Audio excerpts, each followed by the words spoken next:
Hamood Rahman commission के सामने brigadier major Munawwar Khan ने बयान दिया कि 1971 में 11 और 12 दिसंबर की दरमियानी शब जिस रात दुश्मन की फौज हमारे फौजियों पर आग के गोले बरसा रही थी, उसी रात को कमांडर ब्रिगेडियर हयातुल्लाह अपने बंकर में अय्याशी के लिए चंद लड़कियों को लेकर आया था।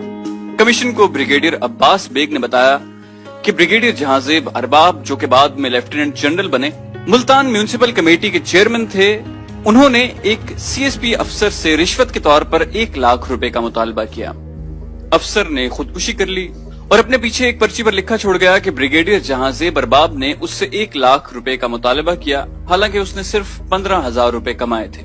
यही जहांजेब अरबाब था जिसने बाद अज़ां बतौर कमांडर साबिक मशरकी पाकिस्तान में ब्रिगेड 57 सिराजगंज में नेशनल बैंक के खजाने से 13.5 करोड़ रुपए लूटे थे।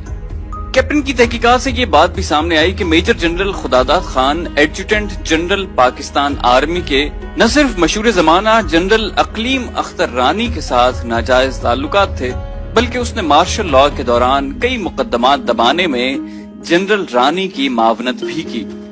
जनरल रानी हमारी हुकूमती तारीख का एक जखीम लेकिन रंगीन बाब थी। उसके सीने में कई राज हाय सरबस्ता दफन है। वो वाहिद औरत थी जो बता सकती थी कि किस किस दौर में उसकी कौन कौन सी महासर हम जोलियों ने ईवान हाय इक्तदार में शराब और शबाब की महाफिल आरास्ता करने की जिम्मेदारी ले रखी थी। वाह अफसोस कि ये राज उनके पैबंदे खाक होते ही रिस्क खाक बन गए। इन जिगरदार और चटखारेदार खवातीन को जनरल न्याजी खुशबूदार देवदासियां कहा करते थे। इन देवदासियों ने इस माशरे और मुमलिकत में पंचतारा अदा फरोशी और हया फरोशी को मुतारिफ करवाया। जनरल रानी पंचतारा अदा फरोशी की बानियों में से एक थी। जनरल याह्या खान के अहद इक़्तिदार में रानी का चर्चा हुआ। राजा रानी की रंगरलियों और चोंचलों की होशरुबा दास्तानें याह्या खान के ऐवान इक़्तिदार से रुखसत होने के बाद मंजर आम पर आईं। रानी और याह्या खान के माबैन गुलो बुलबुल और शमा परवाना का साथ तिलाज़माती ताल्लुक था। याह्या खान बवजू उन पर जान छिड़कते थे।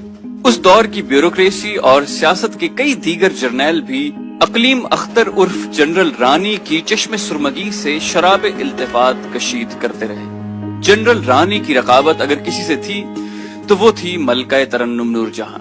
भुट्टो दौर में जनरल रानी ने अपने डेरे शारे कायदे आजम पर वाक़े इंटरकॉन्टिनेंटल के एक स्वीट में आबाद कर रखे थे।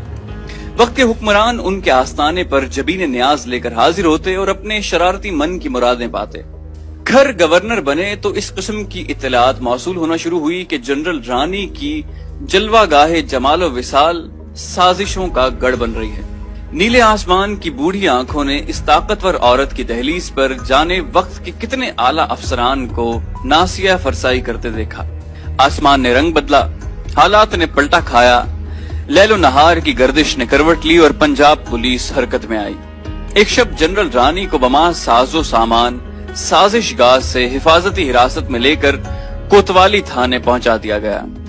कोतवाली थाने के हवालात में 20वीं सदी के जहांगीर की ये नूरजहां मज़ारे बेकसी बनी दीदा इबरत निगाह को दावत गौर और फिक्र दे रही थी।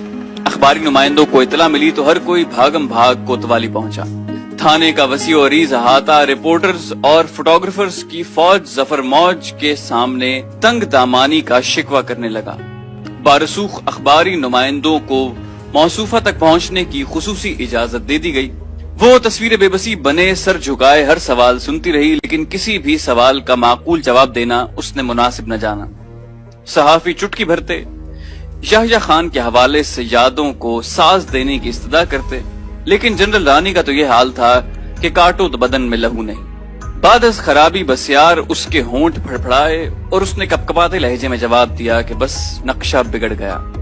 समंदर की पाताल और आसमान की पहनाइयों से खबर ढूंढ निकालने वाले खोजी रिपोर्टर बसद हसरत व मुराद नाकाम लौटे। वो ये न जान सके कि कौन सा नक्शा बिगड़ गया। उस रात ये खोजी कोई बड़ी खबर हासिल करने में नाकाम रहे। घर दौर में जनरल रानी मफरूर इश्तहारी मुल्जिमों की तरह जाबजा छुपती फिरती रही। अगले वक्त के मेहरबानों के दरवाजे दरे तौबा की तरह बंद हो चुके थे। नया ऐवान इख्तदार उनके लिए शजर ममनुआ था। नया जमाना था, साज और राग बदल चुके थे।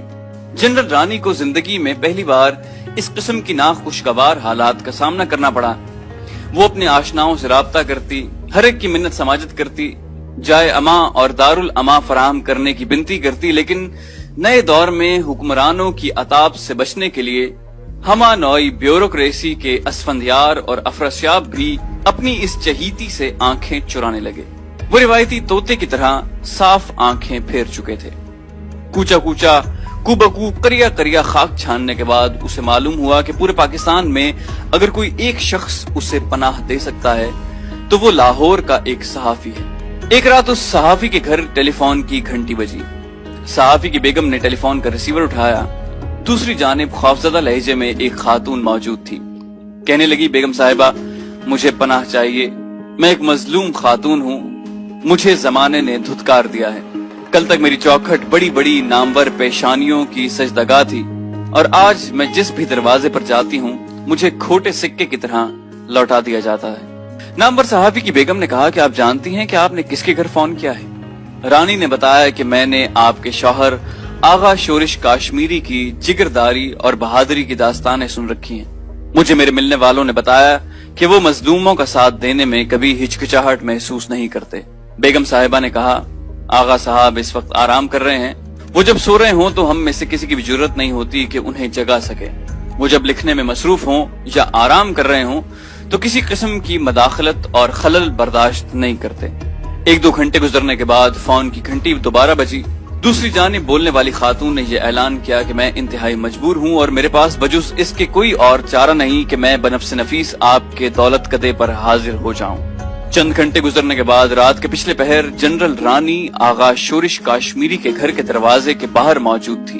आगा साहब को बअम्रे मजबूरी नींद से जगाया गया। वो बाहर आए और पुरसिशे अहवाल की।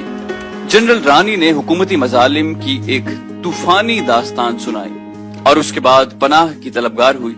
आगा साहब ने कहा कि मैं तुम्हें तादेर अपने यहाँ पनाह नहीं दे सकता। ये सुनना था कि जनरल रानी ने एक जखीम एल्बम आगा साहब को पेश किया और कहा कि इस एल्बम में पाकिस्तान के सिविल और मिलिट्री ब्यूरोक्रेट्स, सियासतदानों और सरमायादारों की जिंदगी के मख्फी गोशे तस्वीरी जबान में हकीकत हाल बयान कर रहे हैं। आगा साहब ने जनरल रानी को अपने यहाँ एक रात ठहरने की इजाजत दे दी। ये रात जनरल रानी ने आगा शोरिश काश्मीरी के घर के अकब में भैंस के लिए बने एक छप्पर के नीचे गुजारी।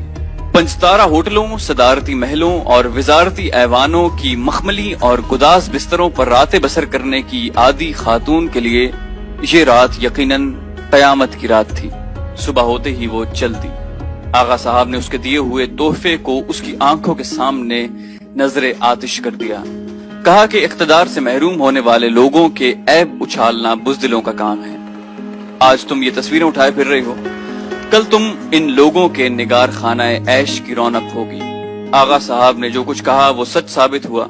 भुट्टो हुकूमत से जनरल रानी की खुफिया डील हो गई। जनरल रानी भी ज़ेरे जमीन चली गईं और उसके बारे में उछाली जाने वाली रंगीन दास्तानों पर भी पर्दा डाल दिया गया। एक गैर मामूली इंटरव्यू में जनरल रानी ने इंकशाफ किया कि एक रात आगा जानी मुझसे मिलने आए थे और किसी हद तक बेचैन थे। आते ही मुझसे पूछा कि तुम्हें फिल्म धी रानी का गाना चीची दा छल्ला आता है?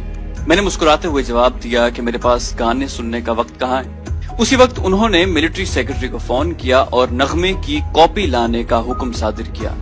रात के 2 बजे का वक्त था, बाजार बंद थे। मिलिट्री सेक्रेटरी को 1 घंटे के अंदर अंदर एक ऑडियो एल्बम की दुकान खुलवा कर गाने की कॉपी हाजिर करना पड़ी, जिसके बाद आगा जानी खुशी खुशी नगमा सुन रहे थे। हर दौर किसी न किसी जनरल रानी और उसकी बटालियन की हुक्मरानी का दौर है। जनरल रानी मर चुकी, मगर वो मुतमईन है कि उसकी रूह जिंदा है। वो मुतमईन है कि उसके बाद भी इख्तिदार के ऐवानों में किसी न किसी जनरल रानी के कहकहों और चहचहों पर दिलो जान निसार करने वाले रंगीले याहया खान मौजूद हैं। जनरल रानी सिर्फ एक नाम नहीं, वो सिर्फ एक औरत नहीं, बल्कि वो एक इस्तिआरा और इदारा थी। ये इदारा अब नाकाबिल तस्खीर हद तक मुस्तहकम हो चुका है। जनरल रानी ने मुख्तदर तबकात के ऐवानों को हिरनियों, तितलियों, बुलबुलों और मैनाओं से सजाने का फन मुतारिफ करवाया था। ये फन अब बालिग हो चुका है। जनरल रानी कल भी ऐवान इख्तिदार पर काबिज थी और उसकी तरबियत याफ्ता कई दीगर कारीगर और फनकारानियां آج بھی ایوان ہائے اقتدار کی انٹیریئر ڈیکوریشن میں مصروف ہیں۔ ایک تقریر کے دوران سکوت مشرقی پاکستان کا ذکر کرتے ہوئے آغا شورش کاشمیری نے کہا تھا کہ اس کے ذمہ دار انگنت ہیں، لیکن ان میں انگور کا پانی اور جنرل رانی نمایاں ہے۔